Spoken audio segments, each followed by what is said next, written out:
దేని మీద గెలిచాడు అన్నది పాపం మీద గెలిచాడు, మరి మరణం మీద గెలిచాడు, లోకం మీద గెలిచాడు, సాతానుతోటి గెలిచాడు.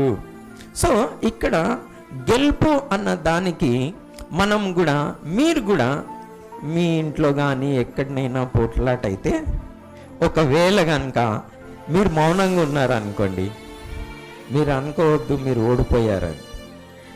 వారి కేకలే గెలవనియండి. ఆమేన్. కొంచెం గట్టిగా చెప్పండి.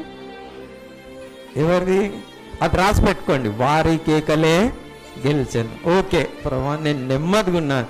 వాస్తవానికి మీరు నెమ్మదిగా ఉండి మరి వారి కేకలే గెలిచినాయి అనుకోండి, సాతాను ఓడిపోతాడా? ఓడిపోడా? చెప్పండి. 100% ఓడిపోతాడు.